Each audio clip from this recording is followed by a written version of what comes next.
বিধানসভা নির্বাচনের ফল ঘোষণার একদিন আগে বীরভূমের নানুরে রাজনৈতিক উত্তাপ চরমে। রবিবার নানুর বিধানসভার বিজেপি প্রার্থী খোকন দাস সতীপীঠ কঙ্কালীতলা মন্দিরে পুজো দিয়ে জয়ের আশীর্বাদ প্রার্থনা করেন। সাংবাদিকদের মুখোমুখি হয়ে তিনি জানান, মায়ের পুজো দিয়েই তার নির্বাচনী প্রচার শুরু হয়েছিল, তাই ফল ঘোষণার আগে আবারও আশীর্বাদ নিতে এসেছেন। তিনি দাবি করেন, এই নির্বাচনে তিনি 100% জয়ের ব্যাপারে আশাবাদী। পাশাপাশি বলেন, নানুর থেকে তৃণমূল কংগ্রেস চিরদিনের জন্য সরে যাবে। তার কথায় প্রতিটি বিজেপি কার্যকর্তার বাড়িতে ইতিমধ্যে গেরুয়া আবির মজুত রাখা হয়েছে এবং ফল প্রকাশের পর এলাকা জুড়ে গেরুয়া আবিরে বিজয় উৎসব উদযাপন হবে। তবে রাজনৈতিক লড়াই সত্ত্বেও তিনি স্পষ্ট করেন, তাদের দল হিংসায় বিশ্বাসী নয় এবং সকলকে নিয়ে শান্তিপূর্ণভাবে এগিয়ে চলার আহ্বান জানান।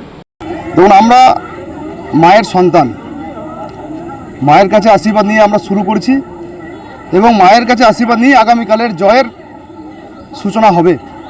তো মা আজ শক্তিপীঠের অন্যতম পীঠ মা কঙ্কালীর কাছে আশীর্বাদ নিয়ে আগামী 4ই মে বিজয়ের জন্য মায়ের কাছে আশীর্বাদ চাইলাম এবং নানুরের সকল মানুষের দীর্ঘ প্রতীক্ষা, দীর্ঘ চাওয়া পাওয়া, যেভাবে নানুরকে সন্ত্রস্ত করে রেখেছে, যেভাবে নানুরের মানুষকে গণতন্ত্র হত্যা করে রেখেছে, মানুষের কোনো মৌলিক অধিকার নেই, ভয়, সন্ত্রাস, খুন, ধর্ষণ, বালু মাফিয়া, সিন্ডিকেট রাজ, তার থেকে পরিত্রাণ আগামী 4ই মে পাবে। সেই মায়ের শক্তি, মায়ের কাছে এসে মায়ের কাছে আশীর্বাদ নিয়ে কালকে নানুরের মানুষের জয় হবে এই কামনা করলাম এবং নানুরের সকল স্তরের মানুষের মঙ্গল কামনা করলাম। বিভিন্ন সংস্থা দেখা যাচ্ছে বিজেপি এগিয়ে আছে, এক্সিট পোলে দেখা যাচ্ছে, আপনি কতটা আশাবাদী? 100% আশাবাদী।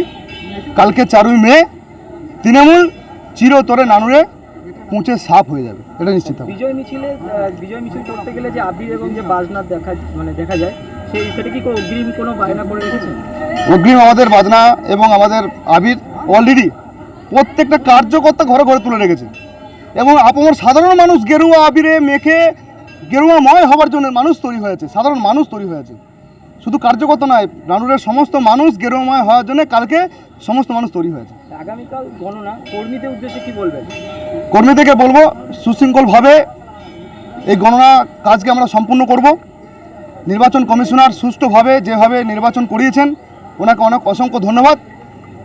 এই ভারতবর্ষের ইতিহাসে এই প্রথম ফ্রি ভায়োলেন্স ভোট হয়েছে, মানুষ নিজের ভোট নিজে দিতে পেরেছে। আগামী 4ই মে সুষ্ঠুভাবেই নির্বাচন সম্পূর্ণ হবে, এটা ইলেকশন কমিশনারকে ভরসা করা যায়। তো আমরা আমাদের সকল স্তরের কার্যকর্তা আমরা যারা আছি, আমরা সকলে শান্তপূর্ণভাবে সুষ্ঠুভাবে আমরা এই নির্বাচন, এই কাউন্টিং প্রক্রিয়া আমরা শেষ করব এবং যে জয় হবে, এই জয়ের আমরা সকলে, সে সর্বস্তরের মানুষ, সে যে কোনো দলই হোক, সে পরাজয় যে হোক, সকলকে আমরা শুভেচ্ছা বিনিময় করব, অভিনন্দন জানাবো। আমরা কোনো হিংসায় বিশ্বাসী নয়। কোনো যে জাতি, যে রাজনৈতিক দলই হারুক না কেন, আমরা কোনো হিংসায় বিশ্বাসী নয়।